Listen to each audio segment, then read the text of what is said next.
안녕하세요. 저는 아마존에서 기업 대상의 영업을 담당하고 있는 김양용이라고 합니다. 오늘 아침부터 이곳에 와 계신 분들은 이제 조금씩 좀 피로하실 것 같습니다. 조금씩 몸들 좀 움직여 보시고요. 제가 지금부터 말씀드리는 내용들은 어떻게 보면 좀 그동안 들으셨던 내용하고 다르게 약간 좀 지루하실 수도 있습니다. 왜냐하면은 저희가 전통적으로 IT라고 얘기하는 부분에서 아마존이 어떤 일을 할 수 있는 건지에 대한 얘기이기 때문에 그렇습니다. 그래서 조금은 좀 편한 마음으로 들어주시면 좋겠고, 혹시 들어보시다 좀 피곤하시면은 좀 일어나셔도 괜찮겠고, 편한 마음으로 시작을 했으면 좋겠습니다.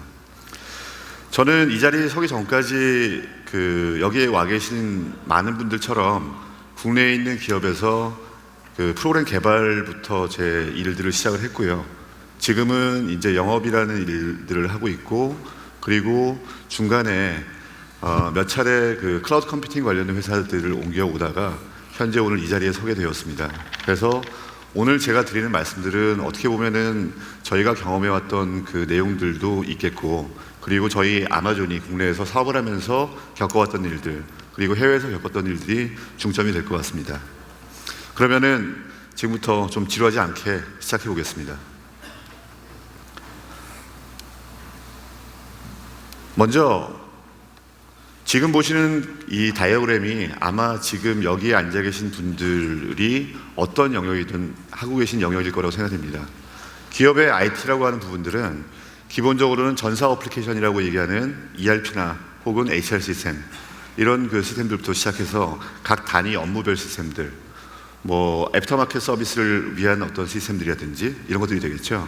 그리고 저희가 일상적으로 접근하는 사용자 엔드유저 컴퓨팅 환경, 그리고 이런 것들을 지원하기 위한 인프라 레이어로 구성이 된다고 볼 수가 있겠습니다. 그리고 인터넷이 발달이 되면서 저희가 사용하는 시스템들이 외부에서 접근이 가능한 상황으로 되면서부터 더더욱이나 정보 보안이라는 영역이 굉장히 좀 강조가 되고 있고요. 그래서 크게 보면 정보 보안, 그 다음에 엔터프라이즈 어플리케이션, 라인 오브 비즈니스라고 얘기하는 LOB 어플리케이션, 그 다음에 엔드유저 컴퓨팅, 인프라 관리, 이게 저희 IT 부문들 혹은 CIO 오피스에서 담당하는 대다수의 영역이라고 생각이 됩니다. 2006년에 저희 아마존 웹 서비스가 심플 스토리지 서비스라고 하는 클라우드 상에서 제공되는 오브젝트 스토리지를 만들어냈습니다. 이때만 해도 사실 전통적인 IT 입장에서는 클라우드 컴퓨팅이 도대체 뭐니? 저거를 우리가 왜 써야 되고 왜 고민해야 되니? 사실 이렇게 말씀하실 수밖에 없었어요. 왜냐하면 그동안 보아왔던 것들하고는 너무나 다른 것들을 제공하는 것이었기 때문에 그렇습니다. 하지만 지금 보시는 이 전체적인 도표처럼 매년 저희는 새로운 서비스들을 출시합니다. 2006년에 아마존 S3 서비스로부터 시작했던 서비스가 클라우드 상에서의 가상 컴퓨팅 환경을 제공해주는 아마존 EC2가 발표되고, 그 뒤에 아마존 EBS, 블락 스토리지죠.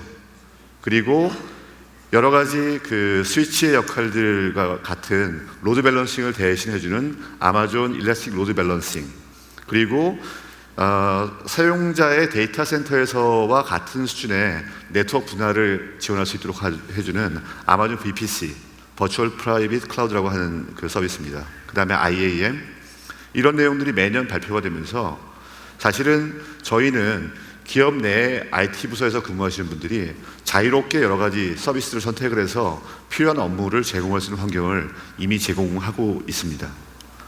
또 하나 특징적인 부분들은 저희는 이미 현재 전 세계 12곳의 리전이라고 하는 이 데이터 센터 클러스터 서비스를 제공을 하고 있고요.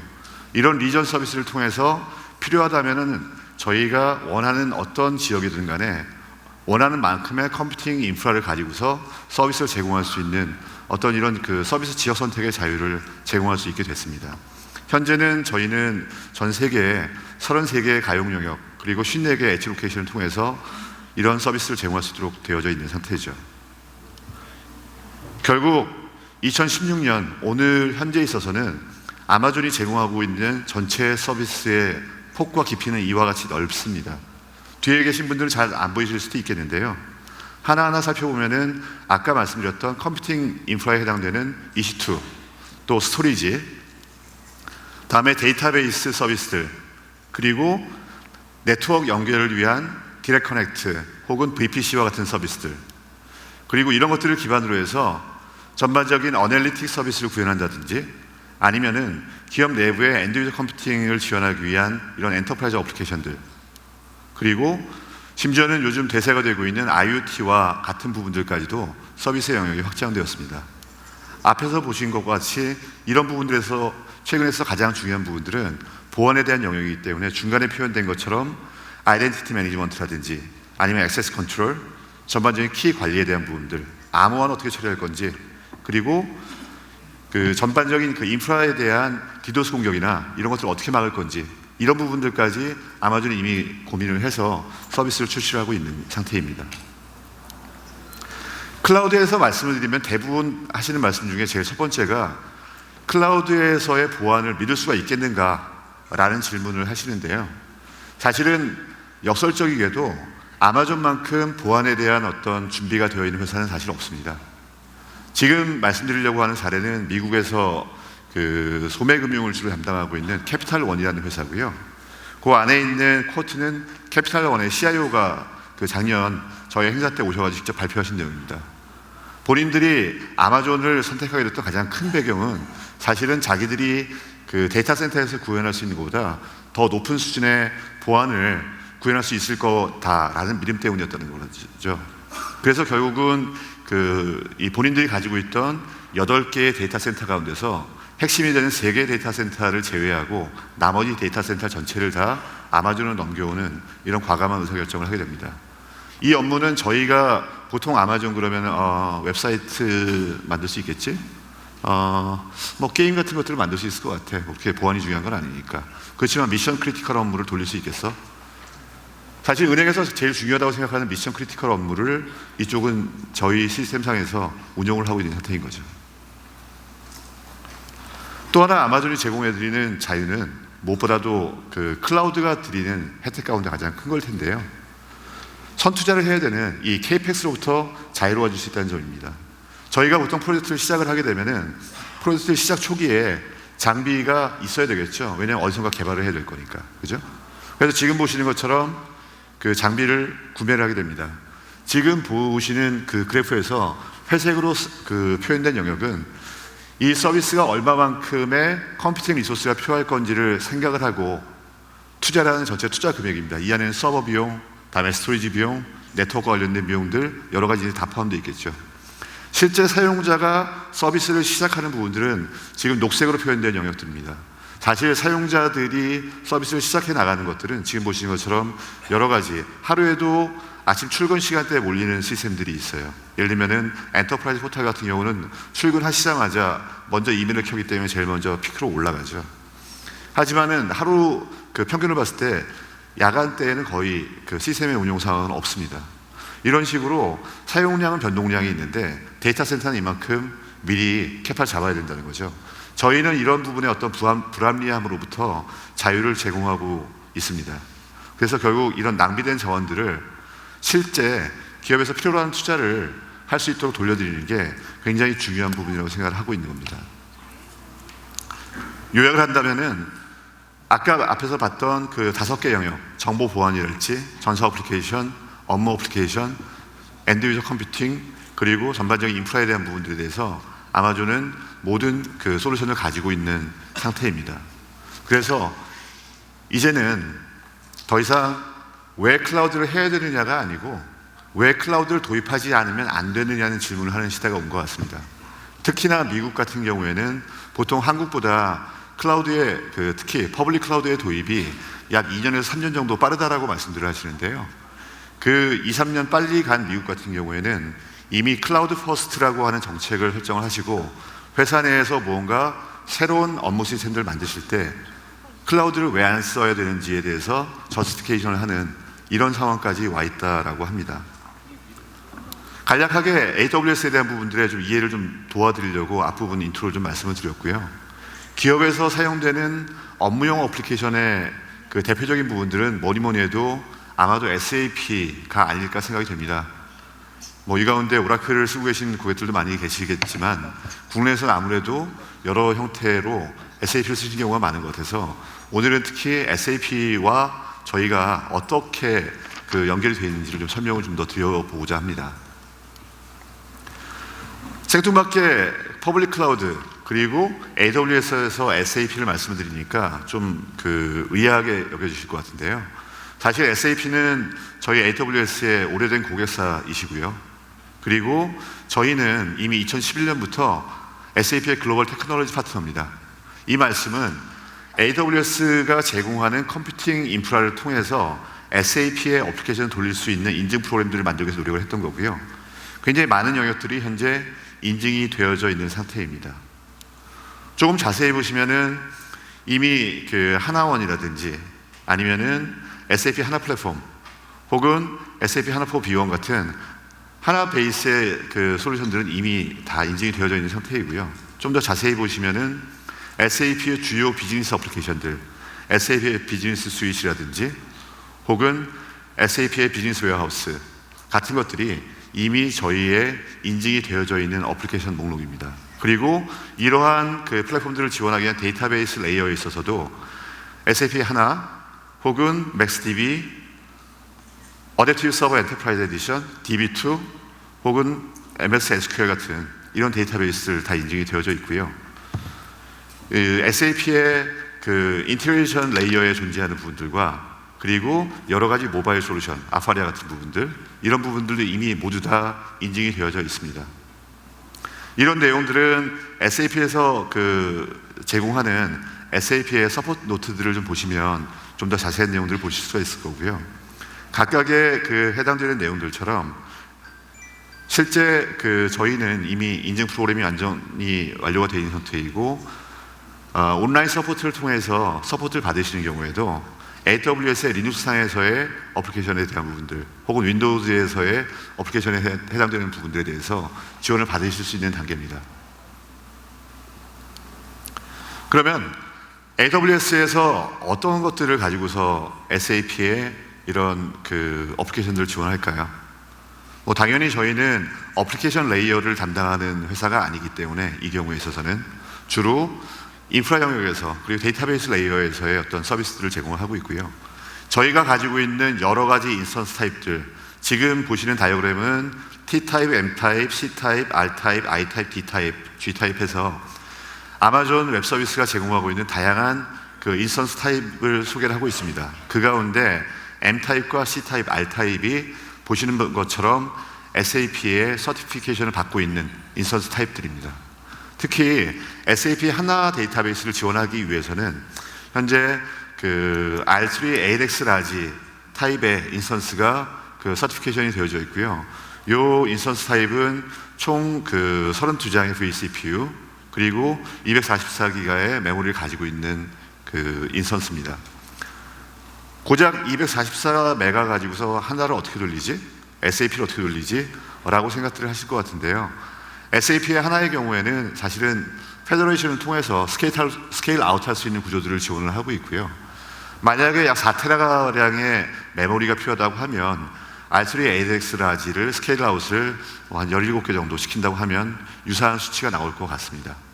이런 형태로 이제 지원이 되는 단계이고요.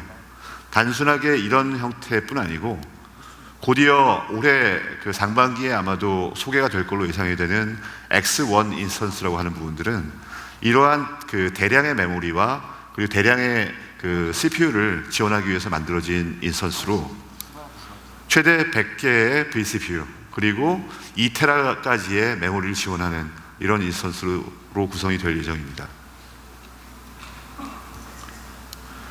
SAP의 라이센스 정책은 상당히 단순합니다. 저희 AWS 상에서는 기본적으로는 현재 사용하고 계시는 라이센스를 그대로 AWS 클라우드 상에서 사용하실 수가 있고요.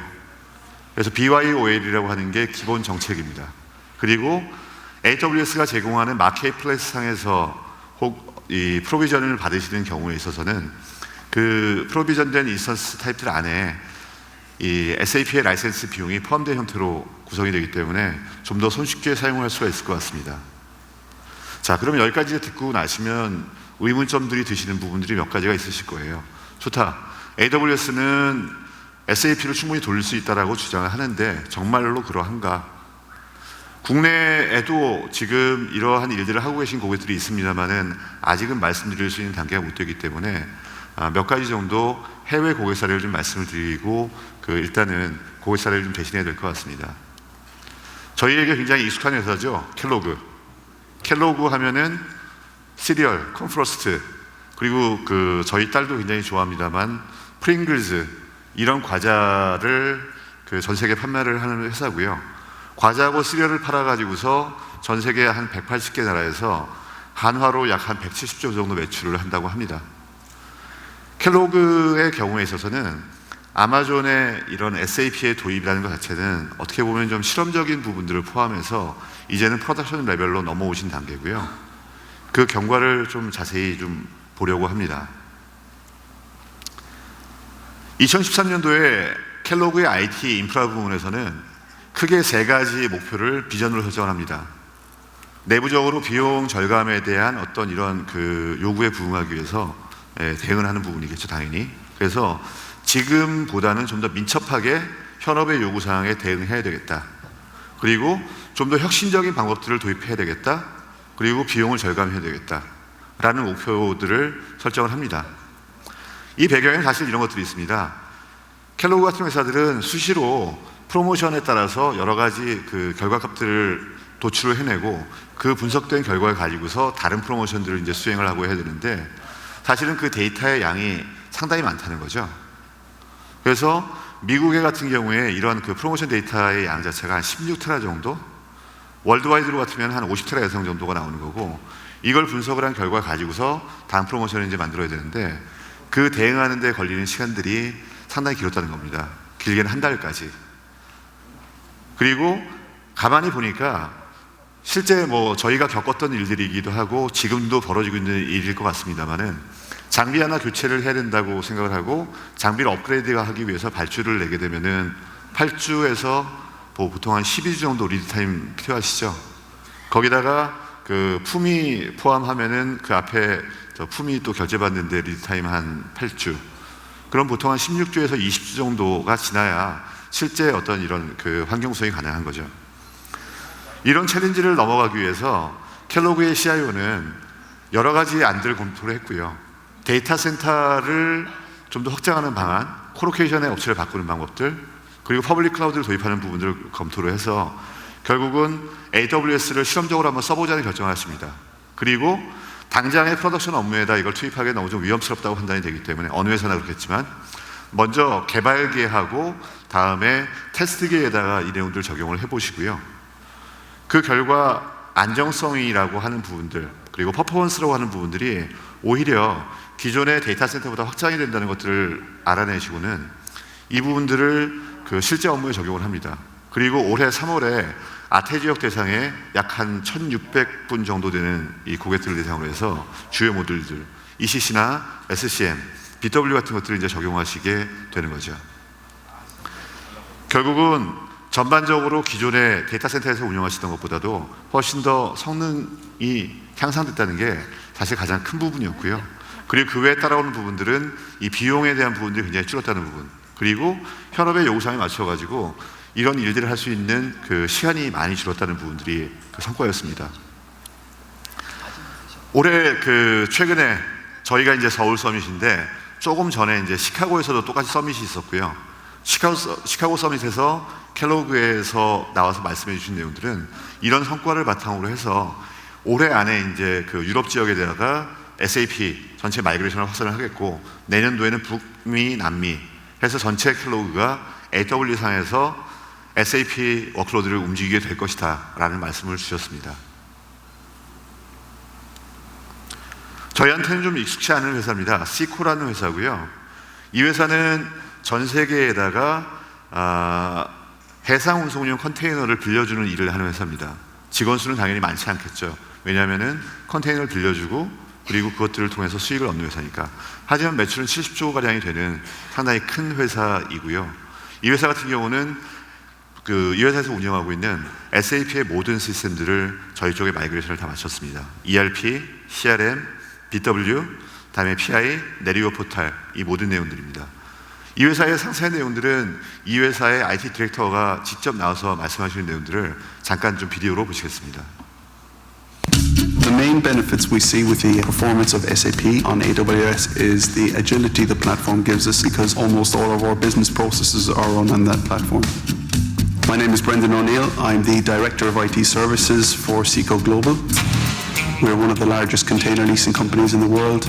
We have a fleet of 1.6 million containers. We have staff of 230 people in 18 offices serving customers in 80 countries around the world.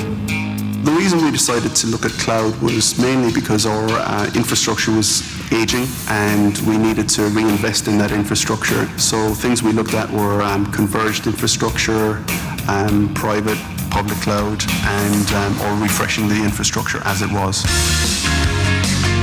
To manage the SAP migration process, we began by raising an RFP, a request for proposal, and inviting several vendors to bid for the project work, and it was run then in tandem with Lemongrass and an internal team. And they were recommending that we use AWS as the platform for the migration. They were also responsible for the project management of the transition to AWS. The reason we decided to use AWS was because they have a presence in Singapore. In addition, they have a very feature-rich cloud, and we saw that we would be able to get an awful lot of agility using their services. SAP is critical for Seco. We use quite a few modules of SAP. We use ECC, CRM, Enterprise Portal, NetWeaver Gateway, Business Intelligence, and Exchange Infrastructure. From a performance perspective, we saw some very impressive results once we were running SAP on AWS. Our batch processes were running about 70% faster. Some of our end user response times were running at almost 90% faster, and our month-end billing cycle was taking 70% less time. The AWS services that Seco use are predominantly EC2. We have about 150 EC2 instances. The majority of them are tenanted here in Singapore, and we do also have some in Europe as well. We use EC2 on-demand instances for projects and also for our month-end billing process when we scale the environment up to cope with the additional workload for that period. We also use S3. We use some RDS databases, and we have 3 VPCs built to support the environment as well. One of the other things that we've been able to do on AWS is change how we do disaster recovery. We previously had a process where we would recover the systems from backup, and that process could take up to 72 hours. Since we've moved to AWS, we've been able to reduce that time to 3 hours and also reduce the return point objective to less than a few minutes. Since moving to AWS, we've seen a drastic reduction in our hosting costs, and between 2014 and 2016, we expect to see a 50% savings in those.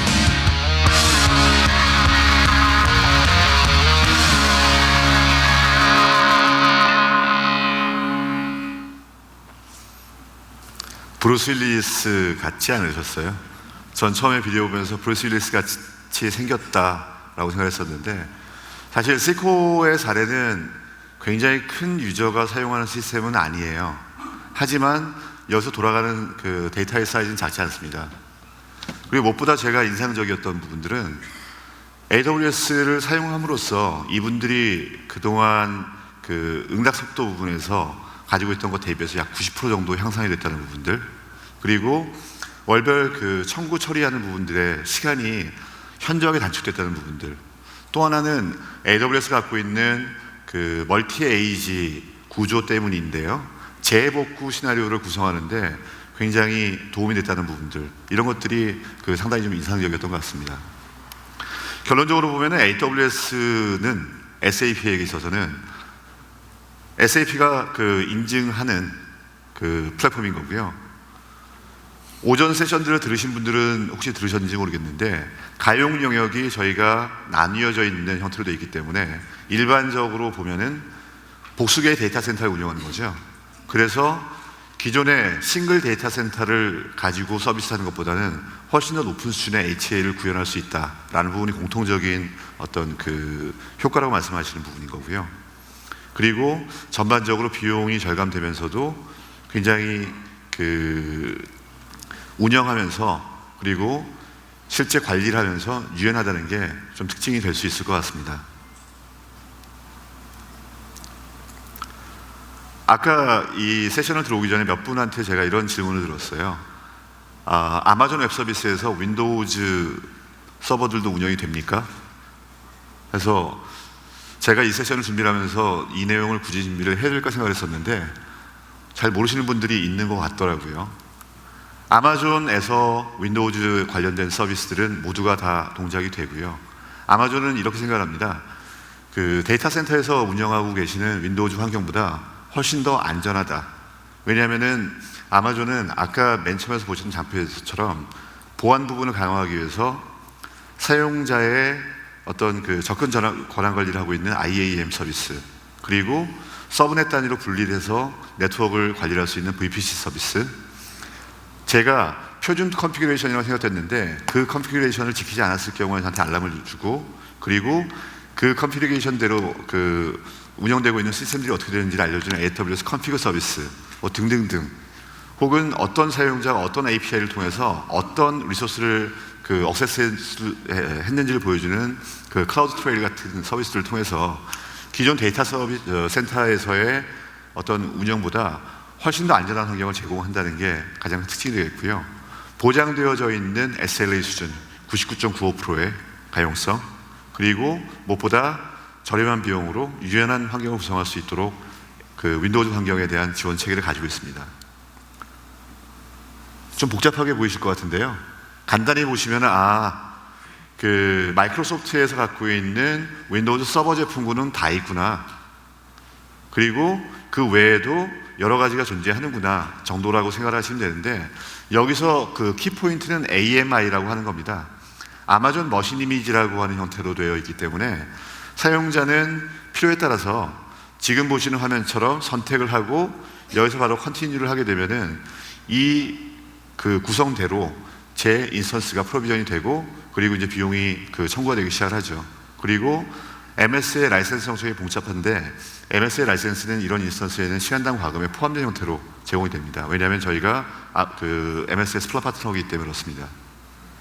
그리고 이런 것들 말고 이 윈도우즈 서버나 SQL 서버 같은 경우들은 사실 그 인프라 레이어인데요.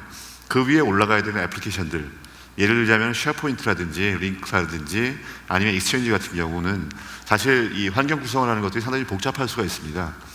아마존 웹사이트들 보시면 아마존 퀵스타트라고 하는 부분이 있고요. 이 퀵스타트라고 하는 것들은 대략 한 3스텝 정도로 해서 고객이 원하시는 마이크로소프트의 그 어플리케이션 스택들을 쉽게 만들어낼 수 있는 내용들을 제공을 합니다. 그래서 지금 보시는 것처럼 그 클라우드 포메이션이 제공하는 이 리소스 템플릿을 선택을 하시게 되고요. 그 템플릿의 내용을 보면은 이러한 IP는 어떻게 될 거고 뭐 등등등에 대한 내용들을 그 세부적으로 이제 튜닝을 할 수가 있습니다. 그리고 이 내용이 맞다라고 생각이 되면은 간단하게 컨펌을 하시고, 그리고 디플로이를 해서 크리에이트를 하시게 되면은 지금 보시는 것처럼 짜잔 하고서 익스체인지 서버 팜이 그냥 쫙 생겨나는 형태인 겁니다. 사실 익스체인지 구성하시려면은 그 안에 AD 세팅하셔야죠. 뭐 여러 가지 세팅하실 것들 많잖아요. 이걸 가지고서 프로덕션에 그대로 적용하실 수도 있겠고, 혹은 아까 맨 앞에서 보셨던 클라우드 포메이션 템플릿을 수정하셔가지고 필요에 맞게끔 그 전개를 하실 수도 있을 거고요. 이런 내용들을 사실 그 데이터 센터에서 구현하시려고 그러면은 상당히 오랜 시간이 걸리시겠지만 사실 저희는 수십 분 내에 이런 것들을 이제 배포할 수 있는 상태가 되어 있습니다. 바꿔 말씀드리면은 예전에 저희가 장비를 갖다 놓고 거기다가 OS를 설치하고 그 다음에 네트워크 그 케이블링하고 설치해서 약한 인프라를 구축하고 하는데 최소한 2개월 정도 리타임을 가졌던 것들이 이제 수분 내에 그 구동될 수 있는 형태로 와 있다는 말씀인 거고요. 국내에서는 이미 그 저희가 1월 서밋 때 발표할 때도 그 저희의 스피커로 나와서 말씀을 주셨지만은 위레스 금융그룹 같은 경우는 초기에 클라우드를 테스트하는 용도로 여러 가지 웹사이트들을 먼저 좀 옮겨 보셨고요. 윈도우즈 기반으로. 그리고 그 내부 직원들이 사용하시는 이 쉐어포인트 포탈 같은 부분들 갖다가 저희의 인프라를 좀 올려서 사용을 하고 계신 상태입니다. 이외에도 사실 그 저희 아마존이 AWS 인프라 위에서 이러한 그 윈도우즈 그 애플리케이션들을 좀 사용하고 있는 대표적인 사례가 되겠고요. 아마존의 IT 디렉터가 어느 날 갑자기 IT 비용도 좀 절감을 해야 되겠고, 그리고 고객한테 우리도 AWS를 써가지고 이만큼 잘 쓰고 있다는 얘기도 좀 하고 싶으셨는지 그동안 그 운용하고 있던 시스템들을 저희 AWS 인프라를 가지고서 바꾸는 작업들을 이제 시작을 하셨어요. 그래서 보니까 저희 아마존 그 전체 직원이 약 한 20만이 좀 넘는다고도 얘기를 하는데요. 이런 분들이 전 세계에 다 퍼져 있잖아요. 그러다 보니까는 예를 들면은 제 팀의 팀원 중에 일부는 저기 루마니아에 있고, 제 VP는 시애틀에 있고, 이런 식으로 각각 굉장히 먼 로케이션에서 일들을 하셔야 되는 상황이다 보니까 사용자의 어떤 그 컴퓨팅 환경에 대한 그 UX가 상당히 안 좋으셨다는 거죠. 이런 것들을 어떻게 개선할 건지에 대한 이제 프로젝트를 시작을 합니다. 그래서 기존에 저희가 운영하던 쉐어포인트 서버 같은 경우는 약 3만 개의 사이트를 갖고 있었다고 하고요. 그리고 익스체인지 서버 같은 경우는 하루에 그 인바운드로 들어오는 게 약 1,000만 통 정도의 이메일이 들어오는 정도의 규모였다고 얘기를 하고요. 그리고 12,000명의 사용자들이 사용하고 있다고 하는 이런 링크 서버들을 마이그레이션을 시작을 하게 됐고요. 결국은 익스체인지 서버만 놓고 봤을 때 EC2 인스턴스 약 300여 대를 놓고서 운용을 하는 이 단계로 왔다고 합니다. 사실 국내에서 익스체인지 서버를 구성하실 때 사용자의 어떤 그 개별 메일박스, 그러니까 사용자당 얼마만큼의 인프라 비용이 드는지까지 분석을 하시는지는 제가 잘 모르겠어요. 근데 저희 그 IT 디렉터가 그 지난 리인벤트 때 발표했던 내용을 보면은 월 약 한 1.6달러 정도가 소요된다라고 하니 상당히 그 비용에 대한 절감은 이룬 것 같습니다. 그리고 무엇보다도 이런 그 대량의 인프라들을 운영하는 데 있어서 저희가 알고 있는 그 유일한 방법은 공용 그 저장 공간이 될 수 있는 센 스토리지를 놓는 거죠. 근데 센 스토리지라고 하는 것이 제가 쓰려고 하는 공간이 이만큼이면, 유저블이 이만큼이면 이만큼을 갖고 있어야 되고요. 샤시도 갖고 있어야 되고, 증설을 해도 이제 2단위로 해야 되는데 제가 필요할 때마다 증설할 수 있는 방법들은 없는 거고요. 이런 부분들을 이 아마존을 활용하게 되면서 저희가 제공하는 EBS를 가지고서 이 문제를 해결했다고 합니다. 그래서 약 한 그 6페타 정도 되는 EBS를 현재 사용을 하고 있다는 말씀들을 들었었고요. 초기에는 프로비전드 IOPS라고 해서 그 IO가 보장되는 형태의 상당히 좀 고가의 그 EBS 볼륨을 사용하셨다가 실제 운영을 해보니까 그렇게까지는 필요 없다는 판단 때문에 이것을 낮춰가지고 일반 GP2 EBS로 그 운영을 하고 있는 상태라고 그 얘기를 하고 있습니다. 마이크로소프트의 그 라이센스 부분이 좀 복잡한 부분들이 있고, 그리고 클라우드에서 이거 어떻게 쓸 건지에 대한 고민이 있으시기 때문에 이 부분은 좀 부연 설명을 드려야 될 것 같고요. 저희가 그 제공하고 있는 스플라 라이센스는 이 서버단, OS단에 해당되는 영역이라고 생각하시면 될 것 같습니다. 그래서 윈도우즈 서버나 혹은 SQL 데이터베이스 같은 경우들은 저희 AMI를 구동하시면 그대로 그 구동이 될 거고요. 그 외에 애플리케이션 영역에 해당되는 부분들은 방법이 이제 그 두 가지일 텐데요. 하나는 그 BYOL 형태의 라이센스를 이제 쓰시는 방법이 될 것 같습니다. 그리고 최근에 저희가 그 발표한 또 하나의 새로운 서비스는 AWS Dedicated Host 서비스라고 하는 건데요. 이 구성은 지금 그 보시는 슬라이드에서처럼 기본적인 그 표준 EC2 인스턴스라고 하는 부분들은 하나의 서버 호스트를 여러 고객이 멀티 테넌트 구조로 나눠 쓰시는 형태죠. 그리고 이쪽 호스트가 내려가면은 다음 구동이 될 때 호스트의 위치가 자동적으로 바뀌어 다닐 수가 있게끔 되어 있습니다.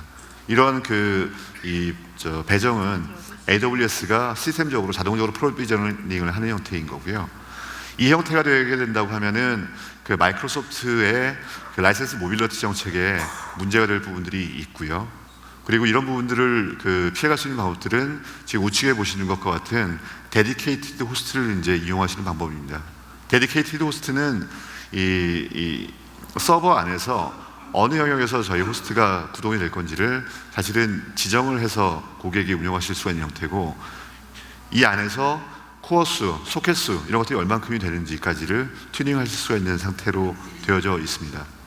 그래서 요약을 좀 드리면은 아마존 상에서의 마이크로소프트의 운용은 사실은 그 기존의 데이터 센터를 이게 윈도우즈 베이스가 아니라 리눅스 베이스로 되어 있는 것들을 아마존으로 옮겨오시는데 아무 문제가 없던 것처럼 사실은 동일하게 옮겨오실 수 있는 어떤 이런 자유가 보장이 된다고 생각하시면 될 것 같습니다. 아마존이 이런 엔터프라이즈 애플리케이션을 만든다는 거 알고 계신가요? 대부분 모르실 것 같은데요. 아마존은 아마존 엔터프라이즈 애플리케이션 프로덕트를 라인업으로 해서 클라우드 베이스의 데스크탑인 워크스페이스, 그 다음에 클라우드 기반의 문서 공유 솔루션인 워크닥스, 그리고 일반 기업에서 범용적으로 사용할 수 있는 마치 지메일 같은 이런 워크메일 같은 서비스들을 이미 다 발표를 했습니다. 그 중에서 오늘은 관리형 데스크탑, 관리형 클라우드 데스크탑인 워크스페이스를 좀 말씀드리려고 하고요.